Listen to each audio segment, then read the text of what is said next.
भैया बहनों, वंदे मातरम। आज हम पार्ट 3 जो तंतु से वस्त्र तक है उसके अंतर्गत कुछ परिभाषाएं हैं, उन्हें ध्यान से समझेंगे और फिर उन्हें समझने के बाद सुंदर सुंदर अपनी जो फाइल है उसमें उतारेंगे और याद भी करेंगे। जैसे पहली वाली है तंतु। अब ये तंतु को हम रेशा भी बोलते हैं और इंग्लिश में फाइबर, और तागा और धागा शब्द भी आया है हमारे पाठ में, तो वो दोनों एक ही बात है।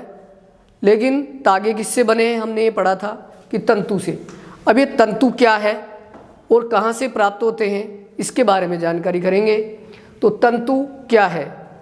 धागे या तागे की दिखाई देने वाली जो पतली लड़ियाँ हैं, हमने प्रयोग किया था 3 नंबर वाला क्रियाकलाप, तो उसमें हमने उसको खरोचा था और फिर उसके अंदर पतली लड़ियाँ थी, फिर उन्हें भी खरोचा लड़ियों को, तो और फिर लड़ियाँ थी। तो उसके बारे में ये जानकारी है कि तागे की जो दिखाई देने वाली पतली लड़ियाँ हैं वे भी और अधिक पतली लड़ियों से मिलकर बनी होती है और उन्हें हम क्या कहते हैं? इन्हें ही हम तंतु कहते हैं। इस प्रकार आपको ये समझ में आया होगा, तंतु या रेशा जिससे धागा बनता है वो ये है। अगला है कि प्राकृतिक तंतु। हमने बताया था उस दिन कि तंतु 2 प्रकार के हैं, एक प्राकृतिक और एक संश्लिष्ट। प्राकृतिक का मतलब है जो प्रकृति से प्राप्त जो चीज़ें हैं उनसे हमें मिले, और संश्लिष्ट का मतलब कृत्रिम या नकली, जिसे मानव ने बनाया रासायनिक पदार्थों से। तो प्राकृतिक तंतु यहाँ पर सूती, जूट, रेशमी, ऊनी जो कपड़े हैं, वस्त्र यानी कपड़े, इनके जो तंतु पादपों तथा जंतुओं से प्राप्त होते हैं। यानी जो ये कपड़े हैं 4 प्रकार के बताए हैं, जो ये किससे बनते हैं, कौन से तंतुओं से? पादप यानी पेड़ पौधों से प्राप्त तंतुओं से या फिर जंतुओं से प्राप्त तंतुओं से।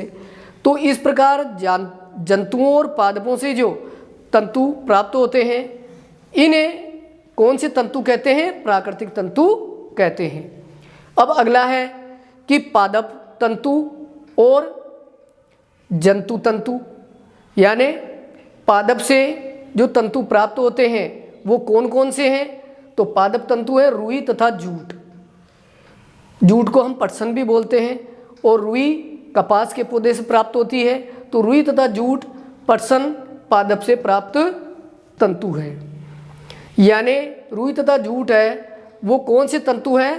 पादपों यानी पेड़ पौधों से प्राप्त तंतु है। यह है कहने का मतलब। अगला है कि जंतुओं से प्राप्त जो तंतु हैं उन्हें कहते हैं जांतव्य तंतु।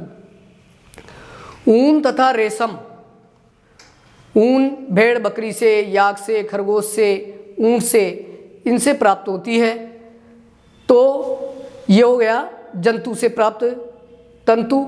और जो रेशम है वो रेशम का कीड़ा होता है, जो रेशम अपना शहतूत का पेड़ है उसके ऊपर ये कीड़ा पाला जाता है, और वहाँ से इसकी जो कोकून वाली अवस्था है उससे रेशम का तंतु प्राप्त किया जाता है और फिर उससे वस्त्र बनाया जाता है रेशमी।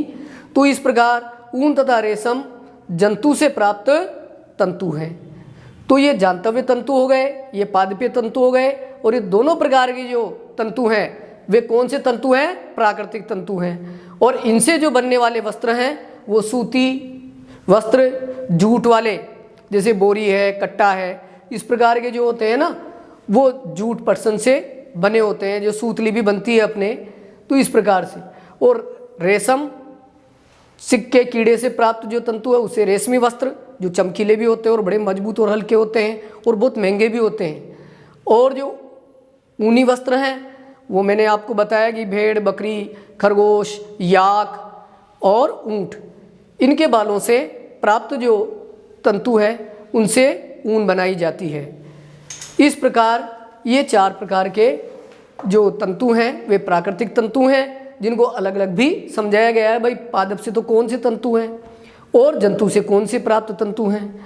और फिर संश्लिष्ट तंतु, तो बात आई थी कि कुल मिलाकर तंतु कितने प्रकार के हैं? तो 2 प्रकार के हैं, एक तो प्राकृतिक तंतु, दूसरे संश्लिष्ट तंतु। तो संश्लिष्ट तंतु कौन से हैं? ये तो हो गए प्राकृतिक। तो ऐसे रासायनिक पदार्थों जिनका स्रोत यानी जो कहाँ से प्राप्त होते हैं, न तो पादपों से प्राप्त होते हैं ऐसे तंतु, यानी पेड़ पौधों से भी प्राप्त नहीं होते और जंतुओं से भी प्राप्त नहीं होते इनके तंतु। तो फिर कहाँ से प्राप्त होते हैं? रासायनिक पदार्थों से बनाए जाते हैं।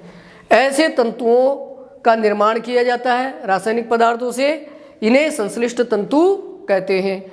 और इनसे जो प्राप्त कपड़े हैं उनके नाम है, मैंने आपको बताया था पिछले वीडियो में कि पॉलिस्टर है, एक्रिलिक है और टेरिकोट है, टेरिलीन है। इस प्रकार के जो वस्त्र हैं वो संश्लिष्ट तंतु से बनाए जाते हैं। धन्यवाद।